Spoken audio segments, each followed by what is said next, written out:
हार तो असही बबुआ बहुजन त्योहार तो वह कहता त्योहार गोइले तुम हार गया अबीर तू वीर नहीं खहैला वही दिन शुरू कैलन स माने ना वीर माने लिखलन स असुर सूर जो हमारे पुरखा पुरनिया थे उसके आगे अ जोड़ दिया तो कह दिया असुर। ये लोग बनावटी करने में बनावटी बात बनावटी हर चीज़ में बहुत तेज तराज है। उल्टा सीधा हो जाता है। उल्टा सीधा यह हो जाता है कि प्रहलाद पर उजा के चादर पड़ जाता है और होलिका ही जल जाती है।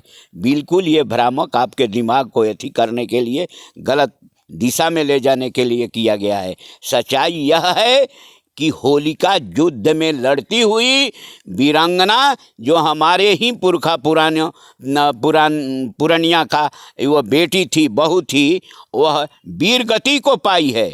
और जब ये लोग वहाँ पर राज कर लिया हिरण्यकश्यप के जीत करके होलिका को जला करके तो पूरे गांव में पूरे हिरण्यकश्यप के राज में अनार्यों को मार काट किया है और मार काट करने के बाद आगलगी किया है, आग छेड़खानी किया है, बलात्कार किया। पुराण ये बेतुकी बात है, सड़ी गली बात है और टोटल झूठ का झूठ उसमें लिखा है।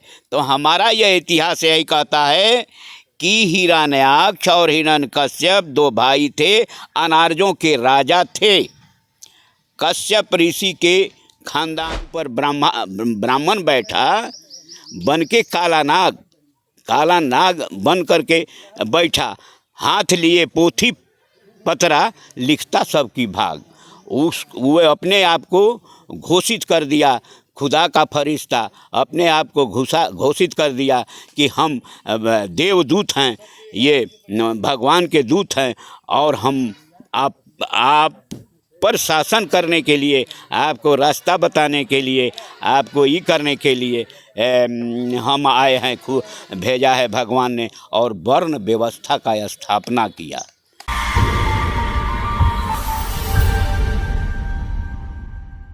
नमस्कार, जय भीम, मैं मंगलजीत और आप देख रहे हैं प्रकाश इंडिया। अभी हमारे साथ चंद्रमा राम जी मौजूद हैं जो कि पूर्व प्रमुख भी रह चुके हैं, सरपंच भी रह चुके हैं और सामाजिक सेवा भी करते हैं और सामाजिक सेवक हैं। तो इनसे बात करने की कोशिश करेंगे जो ये क्या कारण है कि ये लोग जो होलिका दहन होता है उनका बहिष्कार करते हैं। सबसे पहले आपका स्वागत है मेरे चैनल पर। ठीक है, इस सवाल के लिए आपको हम धन्यवाद करते हैं। आपने पूछा कि आप होलिका का बहिष्कार करते हैं। इस पर मैं कहूँगा कि होलिका का बहिष्कार जब जगा तब सवेरा। पहले हम भी खूब होलिका किए हैं बचपन में वगैरह वगैरह में, लेकिन जब इतिहास के पन्नों में हमने गया कि होलिका कौन थी, इसके भाई हिरण्याक्ष कौन था, इसका भाई हिरण्यकश्यप कौन था, ये इसका प्रहलाद कौन था, इसका भतीजा था, तो हमको ज्ञात यही हुआ कि ये ब्राह्मणवादी खोपड़ी वाले सारे हमारे इतिहास को गलत साबित किए हैं और इतिहास से अलग हट करके एक कृत्रिम इतिहास को वेद और पुराणों के नाम से। तो वेद पुराण क्या है? वेद पुराण ये बेतुकी बात है, सड़ी गली बात है और टोटल झूठ का झूठ उसमें लिखा है।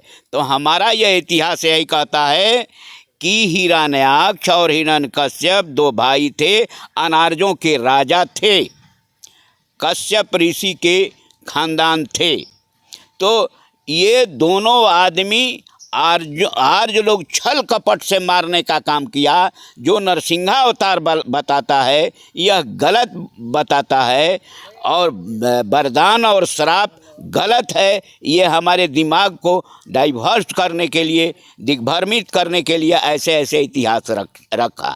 और इतिहास इसका यही बताता है कि प्रहलाद को मारने के लिए ये होलिका को हिरण्यकश्यप ने कहा कि तू अग्नि में प्रवेश करो और ये प्रहलाद को लेकर के प्रहलाद को मार डालो, तुम्हारे पास तो शंकर जी का चादर है, तुम नहीं जलेगी। होलिका तैयार हो जाती है और ये उल्टा सीधा हो जाता है उल्टा सीधा यह हो जाता है कि प्रहलाद पर जाके चादर पड़ जाता है और होलिका ही जल जाती है। बिल्कुल ये भ्रामक आपके दिमाग को अथी करने के लिए, गलत दिशा में ले जाने के लिए किया गया है। सच्चाई यह है कि होलिका युद्ध में लड़ती हुई वीरांगना, जो हमारे ही पुरखा पुरानिया का वो बेटी थी, बहू थी, वह वीर गति को पाई है। और जब ये लोग वहाँ पर राज कर लिया हिरण्यकश्यप के जीत करके, होलिका को जला करके, तो पूरे गांव में, पूरे हिरण्यकश्यप के राज में अनार्यों को मार काट किया है। और मार काट करने के बाद आगलगी किया है, आग छेड़खानी किया है, बलात्कार किया है और उस संपत्ति को लूटा है, जलाया है। और पुनः उसी को अगले साल उसी दिन पुनः शुरू किया कि हम इसका बरसगांठ मनाएंगे। और बरसगांठ मनाता है वही है होली। और हम लोग गुलाम हो गए। जब हमारा राजा मारा गया तो हाँ, हमारे लोग गुलाम हो गए।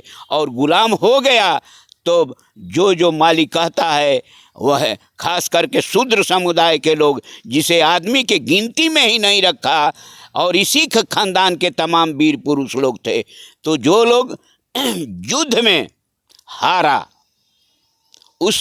उसको कहा कि इसका पानी तक नहीं चलेगा, यह अछूत रहेगा। और जिनके पुरखा पुरनिया युद्ध से किनारा करके तलवार आगे डाल दिए, अब दुख के साथ कहना पड़ता है कि वह उनकी पानी चलती है, हमारा पानी भी नहीं चलता है। लेकिन असली ये अनार्यों के मूल जड़ हम ही हैं, आदिवासी हैं।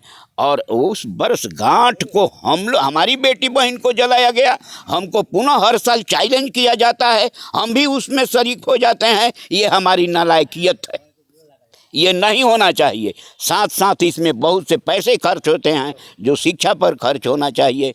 मदिरा दारू यही सब चलता है, ये रोक करके शिक्षा पर और विकास के कामों पर खर्चा होना चाहिए।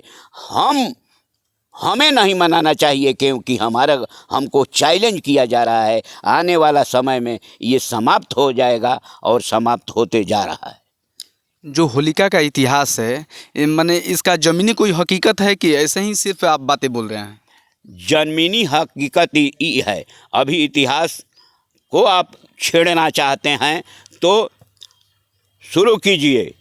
मद्रासुर, उसके नाम पर मद्रास है। जी जी।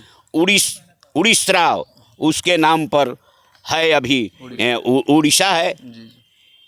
और यहाँ है मैसूर, महिषासुर के नाम पर मैसूर है। जलांधर के नाम पर अभी जलांधर शहर है। गयासुर के नाम पर गया शहर है। और जरासंध वगैरह तो आपके नज़दीक के हैं। वीरबानासुर, ये तमाम आर्य अभी इतिहास, जितना डीह डाबर आप देख रहे हैं हमारे देश के अंदर, जिसे डीह और गढ़ के रूप में पुकारा जाता है, वास्तविकता यह है कि वही हमारा घर था जिसे आर्यों ने बर्बाद किया। कभी वहाँ किलकारियाँ होती थी, कभी न वहाँ पर फूल खिलते थे, और एक से एक योद्धा थे जिसे छल कपट प्रपंच से मारा गया है। वह टूटा हुआ झिटका, टूटा हुआ पत्थर किला, ये टूटा हुआ ईंट और पुराने तरह के इतिहास, पुराने तरह के इनार वगैरह के इतिहास, वह चिल्ला चिल्ला करके बता रहे हैं कि हम अनार्यों के बस्ती थे और हमें आर्यों ने बर्बाद किया है। जो आर्य अनार्य की लड़ाई है, आखिर मैंने आर्य तो समझ पा रहे हैं कि यहाँ के ब्राह्मण लोग, लेकिन अनार्य का जो वास्तविक सच्चाई है, अनार्य कौन है? अनार्य सच्चाई तो यह है कि आर्य लोग, इसके लिए मैं नहीं कह रहा हूँ, डिस्कवरी ऑफ इंडिया पढ़िए पंडित जवाहरलाल नेहरू का, ये फूले साहब का गुलामगिरी पढ़िए।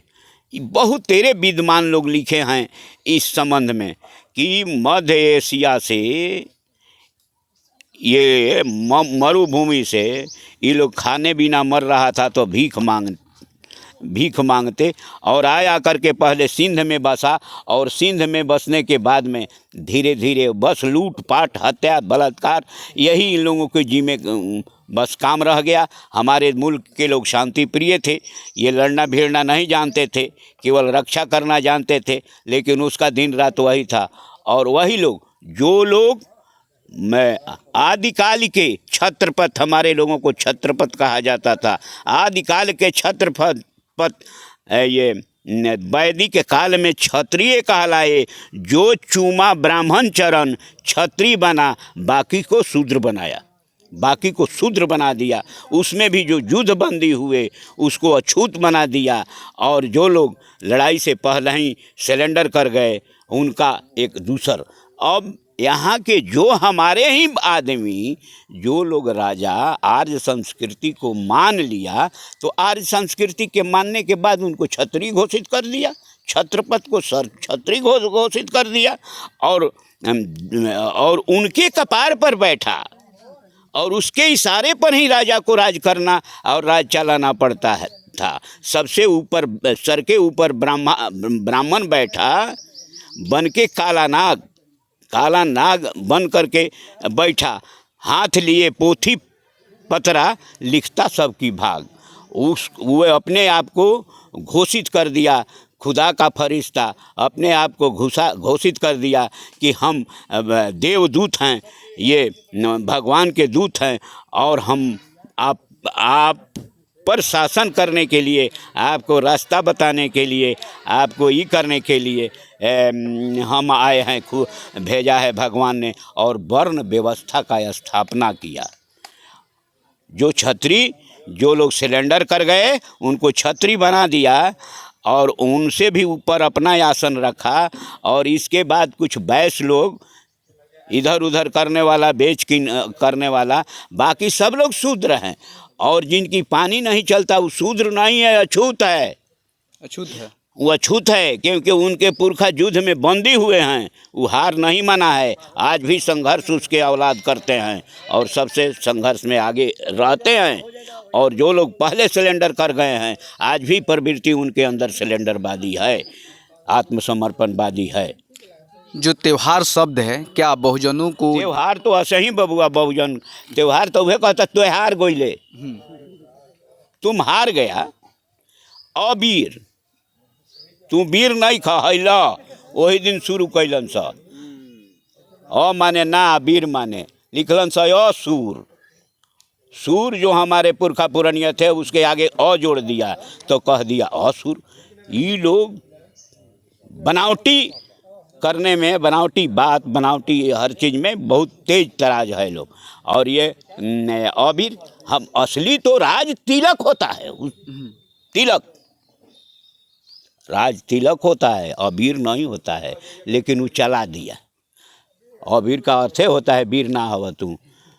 आपके अनुसार एकदम माने क्लियर हो जा रहा है कि जो शूद्र समाज है, जिसे बहुजन कहा जाता है, उसको ये होली का त्यौहार नहीं मनाना चाहिए। नहीं मनाना चाहिए। अच्छा, सबसे बड़ी माने इसमें जो अश्लीलता फैलाई जाती है, इसको लेकर क्या कहेंगे? जानबूझ करके अश्लीलता फैलाई नहीं जा रही है। हाँ। अब इतिहास को दोहराई जा रही है, अपने हरकत और अपने घिनौने काम को वह दोहराता है, वर्षगांठ मनाता है। कौन कौन होलिका के हत्या के दिन, जलाने के दिन, ये लोग कौन कौन हम अनार्यों के साथ किया है, वही दोहराता है। अभी जो स्थिति है, पहले जो मनाया जाता था होली, एक दिन मनाया जाता था, लेकिन अभी ऐसा आ गया है कि 2 दिन आपको मनाना पड़ रहा है। 2 दिन मनाना पड़ रहा है। इसके पीछे क्या है? इसके पीछे, आगे पीछे, अब इसकी उतना अहमियत नहीं रह गई, अहमियत नहीं रही। हाँ, धीरे धीरे ही टूट रहा है, लोग समझने लगे। हाँ, समझने लगे। अब बाबा जी का बेईमानी खुल करके सामने आने लगे। 2 दिन होई तो अभी न 2 गाँव हो बन तो पहुँची, एक दिन हो जा, एक दिन हो जा। तो कमाई का सबसे नजरिया, कमाने के लिए ही तो सब बनैबे किया है। तो आपने चंद्रमा राम जी का बातें सुना, इस पर आप लोग क्या कहेंगे? क्योंकि इन्होंने जिस असर से बताया कि जो बहुजन समाज है, जो दलित, SC ST OBC हैं, उनको होली नहीं मनाना चाहिए, इस पर वो तर्क भी दिए। इसको लेकर आप लोग क्या सोचते हैं? प्लीज़ कमेंट कर जरूर बताइएगा। धन्यवाद।